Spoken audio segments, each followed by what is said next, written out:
శివాయ బ్రహ్మణే నమ. వీరబ్రహ్మేంద్ర స్వామినే నమో నమ.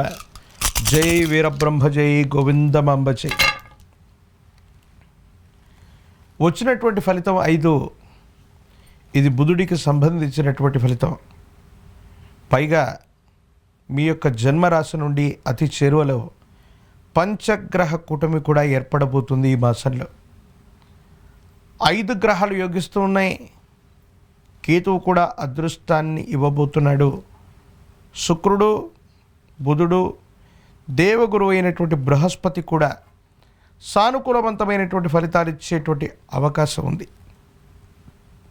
కొన్ని సందర్భాల్లో 4వ స్థానంలోని శని భగవానుడి యొక్క తీక్షణమైనటువంటి పరిస్థితుల వల్ల అర్ధాష్టమ శని ప్రభావం ఉన్నప్పటికీ కూడా ద్వితీయ స్థానంలోని కొన్ని గ్రహాలు, ప్రత్యేకించి ఒకానొక సందర్భంలో 5 గ్రహాల యొక్క పంచగ్రహ కూటమి మీ దైనందిన జీవితంలో కొన్ని ముఖ్యమైనటువంటి అవకాశాలు ఇవ్వబోతున్నాయి. మీ కమ్యూనికేషన్స్ బాగా ఉంటాయి. మీ సంబంధ బాంధవ్యాలను విస్తరించటం వల్ల కొంతమంది కొత్త వ్యక్తులతో మీరు చేసేటువంటి ప్రయత్నాలు సఫలీకృతమవుతాయి. సానుకూలవంతమైనటువంటి ఫలితాలకి ఇవి కారణమయ్యేటువంటి అవకాశం కనపడుతూ ఉంది. ధైర్యం, సాహసంతో కూడినటువంటి నిర్ణయాలు మిమ్మల్ని ఉన్నతమైనటువంటి స్థితిగతులకు తీసుకువెళ్ళేటువంటి అవకాశం ఉంది.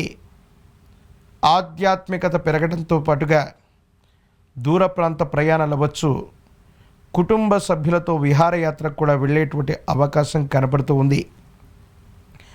కొన్ని సందర్భాల్లో ఆర్థికంగా ధనం రాకపోవటం, కొంత ఆలస్యం అవటం, జీవితంలో కొన్ని పరీక్షలు ఎదురైనప్పటికీ కూడాను దైనందిన జీవితంలో మాత్రం అత్యంత అనుకూలవంతమైనటువంటి ప్రయోజనాలు పొందేటువంటి పరిస్థితులు తప్పనిసరిగా గోచరిస్తున్నాయటంలో ఎటువంటి సందేహం కూడా లేదు. ఆరోగ్యపరమైనటువంటి అంశాల పట్ల కొంత జాగ్రత్త. ఊపిరితిత్తులు అవ్వచ్చు, వాయునాళానికి సంబంధించినటువంటి ఇన్ఫెక్షన్లు అవ్వచ్చు, దంతాలు, కండరాలు, ఎముకలకు సంబంధించినటువంటి కొన్ని ఆరోగ్యపరమైనటువంటి అంశాలు మీకు ఇబ్బంది కలిగించేటువంటి అవకాశం ఉంది.